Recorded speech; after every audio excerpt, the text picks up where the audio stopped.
E aí, pessoal, tudo bem? A gente vai agora para a nossa última aula, que nós vamos englobar dois assuntos diferentes rapidamente antes da nossa prova, ok? Então vamos lá. A gente começa a nossa aula falando do caso Jumento Ovais, que foi uma empresa que eu atendi durante algum tempo aqui em Bitinga. O case inicial era baseado na criação de uma loja que revenderia todos os produtos da Juma e alguns outros produtos de parceiros comerciais da empresa. Bom, a gente começou esse projeto com um planejamento, né, de marketing digital. Nós definimos onde queríamos chegar, quais eram as metas em curto, médio e longo prazo e o que a gente deveria fazer para conseguir dominar os concorrentes, né, superar os concorrentes. Antes de qualquer coisa, para a gente poder trabalhar um planejamento digital, é importante ter conhecimento das ferramentas que podem ser utilizadas, né? Então, para você dominar o mercado, você tem que conhecer aquilo que você está fazendo. E é um pouco sobre isso que a gente vai falar nessa aula também. Bom, entre outras coisas, o plano digital ele ajuda a dar clareza, né, da posição em que a empresa está no mercado. Ajuda a identificar e atingir o target, né, que é o público-alvo da empresa. Ajuda a espiar, a observar a concorrência para saber o que ela está fazendo, né, e o que precisa ser corrigido. Ajuda a identificar novas oportunidades para você saber o que seu concorrente não faz bem e o que você pode fazer. Ajuda a identificar fontes de tráfego, ou seja, onde que o público está, né, para aumentar as visitas do site.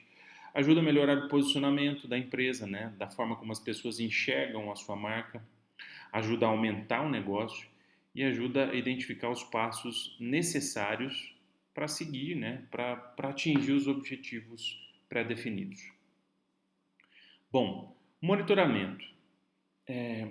Uma das principais ferramentas que existem no mercado hoje para você monitorar visitas de clientes, para você saber de onde eles vieram, né, quais cidades ou de qual fonte de tráfego, se veio do Google, se veio de e-mail, se veio do site da UOL, enfim, é o Google Analytics.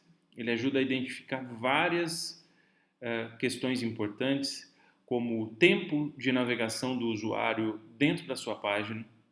Isso é importante, por exemplo, para você saber se a sua página está interessante para ele ou não, porque se ele entra e sai em 30 segundos, tem alguma coisa errada naquela página. Ajuda a saber a quantidade de visitas que você teve no mês. Por exemplo, eu tive 5.000 visitas num mês na minha loja virtual e eu não tive, sei lá, 50 vendas. Pô, tem alguma coisa errada, né? A taxa de conversão aceitável mínima é de 1%. Então façam as contas. 1% de 5.000 seriam 50 vendas. Eu tive 50 vendas? Não tive? Enfim, tem várias métricas que podem ser observadas, né, de acordo com critérios técnicos, e através dessa ferramenta isso é possível. Né? O Google Analytics permite isso para pessoas que têm lojas virtuais ou até mesmo sites institucionais. O Facebook hoje também permite que você faça análises de tempo de navegação, de tipo de tempo total de navegação do usuário, do alcance que você teve de pessoas, da quantidade de visualizações, de curtidas, entre outras coisas, entre outras ferramentas úteis possíveis para você saber se o seu conteúdo está sendo utilizado ou divulgado da forma correta ou não.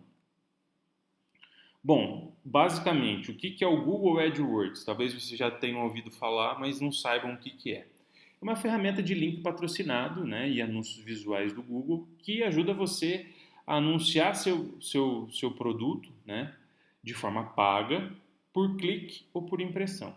Eu acho que vocês já viram, vocês estão navegando na internet pesquisando sobre um tênis no Google e você é impactado por um anúncio visual de preço que mostra lá para você que o tênis Nike X está custando 50 numa loja e 60 em outra. Enfim, é esse tipo de anúncio, né, de Google AdWords é feito através de uma ferramenta.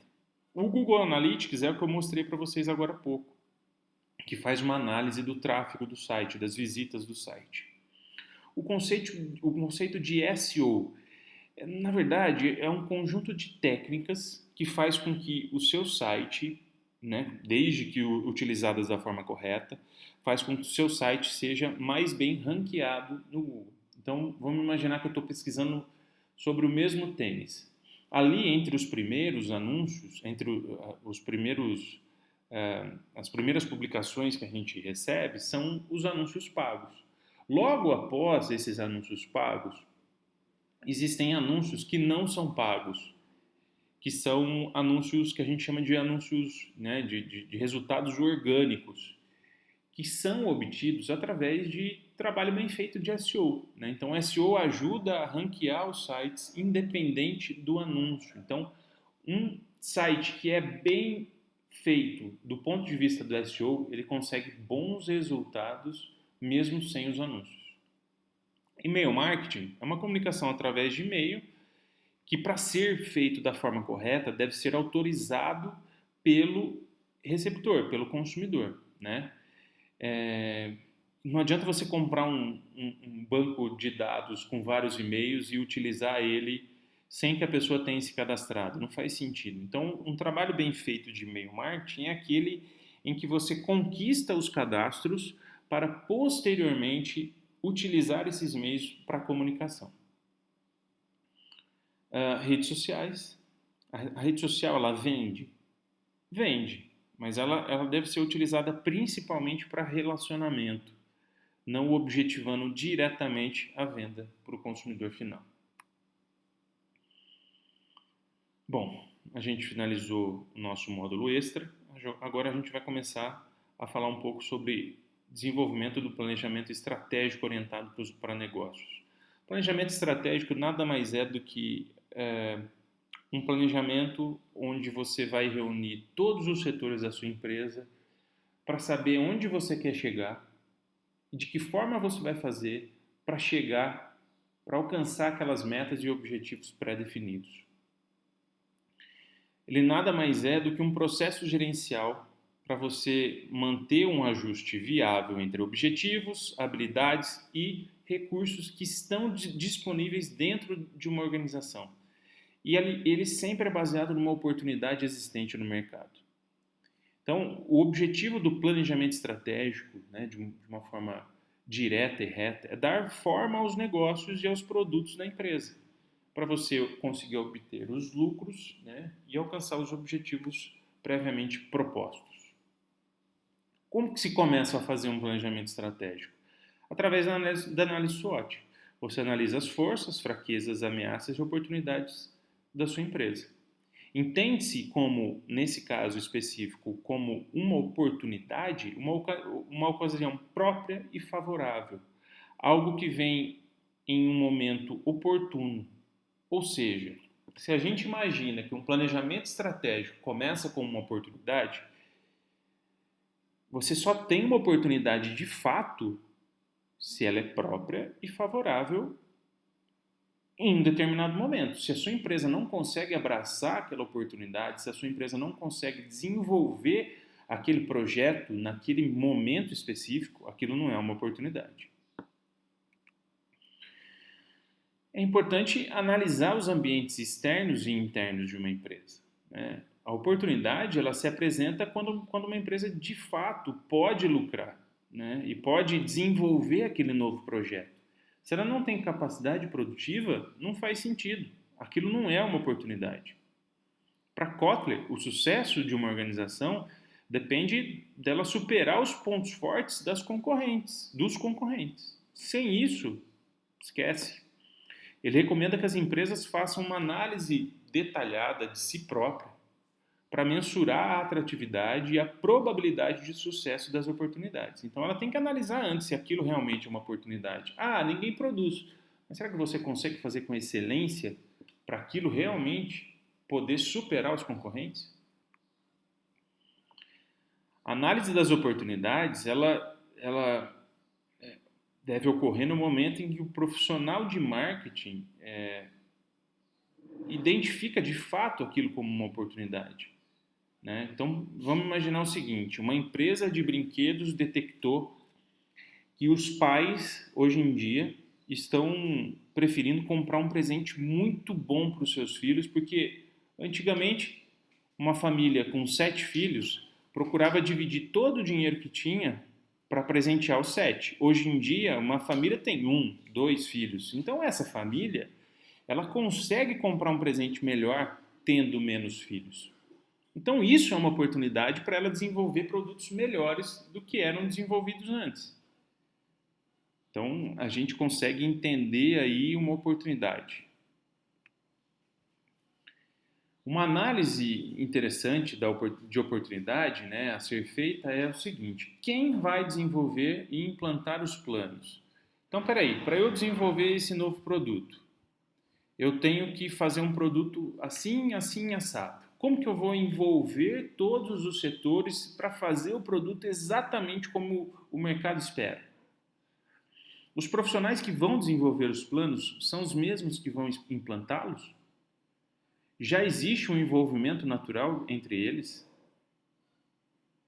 A empresa decidiu separar quem planeja de quem executa? Essa situação é clara e definida? Os cargos, as responsabilidades estão bem definidas? Qual é a hierarquia entre os envolvidos? Qual a responsabilidade de cada um em caso de sucesso e fracasso? Porque assim, gente, não adianta a maior responsabilidade estar sobre quem está no operacional. Porque normalmente quem está no operacional é quem tem os menos, tem menor rendimento em todo o bolo. Então a responsabilidade sempre tem que estar nos diretores, né, em quem ocupa os cargos maiores, mais elevados. Se os pontos citados nos slides anteriores não ficaram claros e definidos, as chances de fracasso são maiores. Se não há clareza sobre as responsabilidades, não há nenhum responsável. O planejamento estratégico, ele só dá certo quando cada um tem noção exata do seu papel no plano. Sem isso, esquece. As oportunidades são tendências de situações ou acontecimentos externos à empresa que podem contribuir para o exercício de sua missão e o alcance de sua visão. Ou seja, as oportunidades existem baseadas na deficiência do mercado ou baseadas na deficiência dos concorrentes. As ameaças também estão no ambiente externo e isso também pode prejudicar a sua empresa. Então vamos imaginar o seguinte: eu tenho uma oportunidade, consigo produzir um novo produto para o mercado, mas o meu concorrente consegue suprir toda a necessidade do mercado e fazer a mesma coisa do que eu estou fazendo, né, do que eu pretendo fazer em menos tempo, com um custo mais baixo e consegue atingir todo o mercado em muito menos tempo do que eu. Isso é uma ameaça. Alvin Toffler diz o seguinte: a primeira regra da sobrevivência é clara.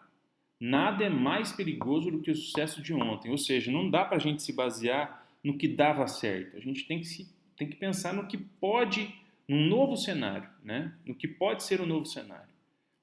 As principais forças e fraquezas vão conduzir à identificação dos fatores críticos de sucesso para a organização e das capacidades que precisamos desenvolver. Ou seja, a análise SWOT é o ponto crítico. Se ele não for bem feito, esquece. As potencialidades, né, analisando a questão da análise SWOT, elas representam a força e o vigor da organização para aproveitar as oportunidades, ou seja, as minhas forças fazem com que eu consiga aproveitar as oportunidades.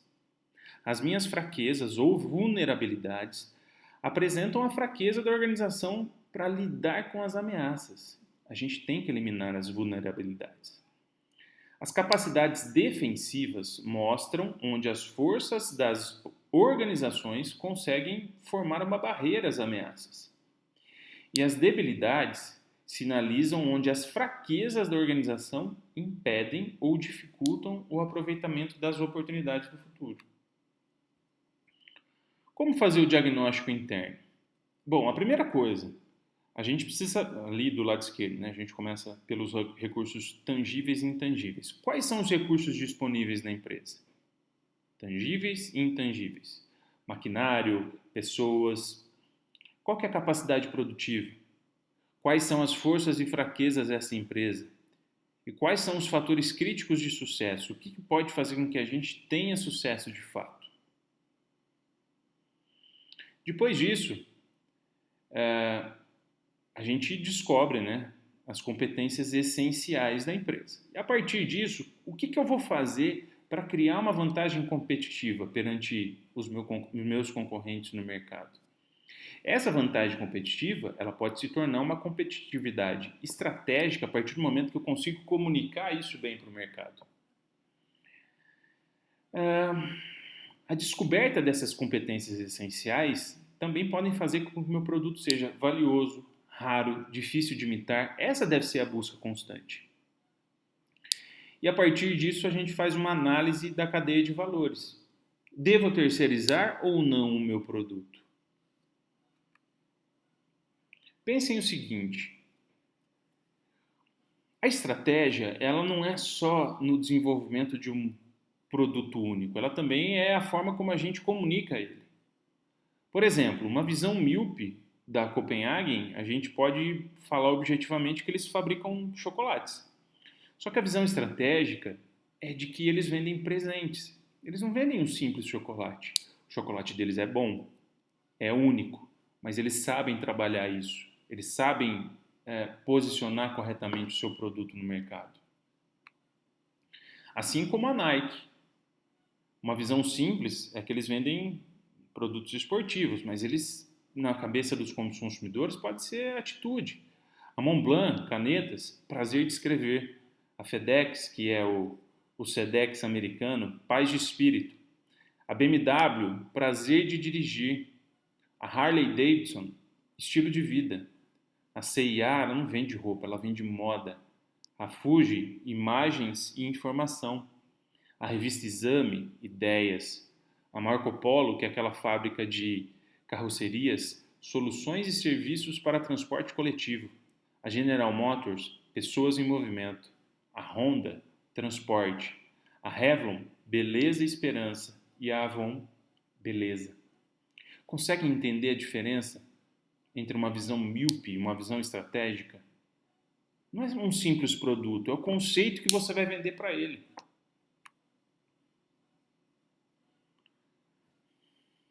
Bom, a ideologia, né, são os valores e propósitos de uma empresa, mas ela tem que ter uma visão de futuro mais audaciosa, grande, né? Ela tem que ser audaciosa. Essa é a palavra certa. Ela tem que ter uma visão de futuro. Não é simplesmente pensar no hoje, mas é pensar na tendência de mercado para o futuro. Henry Ford, né, o criador do primeiro veículo automotivo, ele pensou o seguinte: vou construir um carro a motor para as grandes multidões. O preço será tão bom que todos que tiverem um bom salário poderão possuir esse carro e desfrutar com a família a bênção de horas de prazer nos espaços abertos de Deus. Quando eu terminar, todos poderão possuir um automóvel, e possuirão. O cavalo terá desaparecido de nossas estradas e o automóvel será algo corriqueiro. Além disso, proporcionaremos a um grande número de homens bons empregos com bons salários. Hoje em dia, isso parece meio óbvio, né, gente? Mas quando ele escreveu isso, pensar num veículo automotivo era uma utopia. E eu aposto que muitas pessoas que leram isso quando ele escreveu acharam ele louco. Mas ele tinha razão. Ele conseguiu ter uma visão de futuro. Bom, pensando em objetivos quantitativos e qualitativos, existe uma diferença quando a gente define objetivos dentro de um plano. Os objetivos quantitativos, por exemplo, no caso do Walmart, é tornar-se uma empresa de 125 bilhões de dólares no ano 2000. Isso é quantitativo. A Ford já definiu um objetivo qualitativo, que no caso é democratizar o automóvel. Ford no início dos anos de 1900. Conseguem entender? O quantitativo fala em números, o qualitativo fala em outras questões que não estão relacionadas a números. A Sony, em 1950, dizia tornar-se a empresa mundialmente conhecida que mudou a imagem de má qualidade dos produtos japoneses. Sim, porque os produtos japoneses na década de 50 eram vistos como os produtos chineses há 10 anos atrás. Né? O Citibank, em 1915, dizia tornar-se o mais poderoso, abrangente, de melhor qualidade de serviços e portfólio diversificado que o mundo já viu.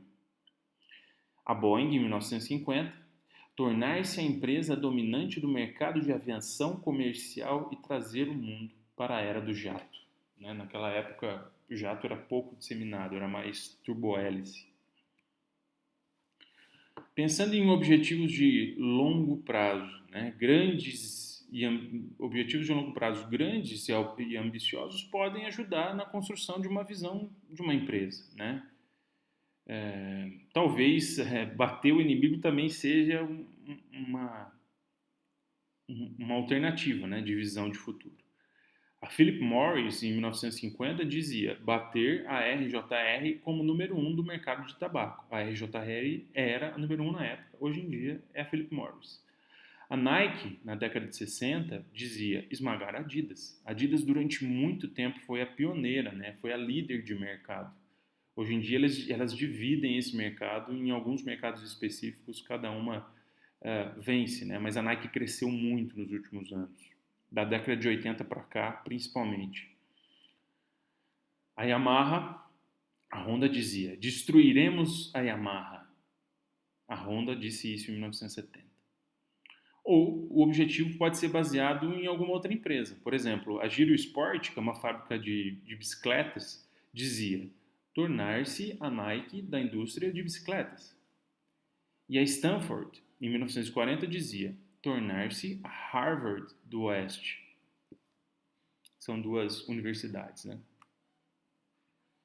O Walmart soube fazer isso muito bem. Quando a gente fala de fator crítico, o que eles fizeram para controlar esses fatores críticos? Controle de custo, ofereceram tecnologia de ponta, é considerada a empresa varejista mais informatizada do mundo. Eles têm um modelo a ser seguido de logística, distribuição e transporte, tem preços baixos, treina bem seu pessoal, né? Os funcionários deles fazem a diferença. Eles têm uma escala de compra que faz com que eles tenham poder de barganha para oferecer os melhores custos para os seus clientes. Eles podem escolher os fornecedores e parceiros pelo tamanho que eles têm.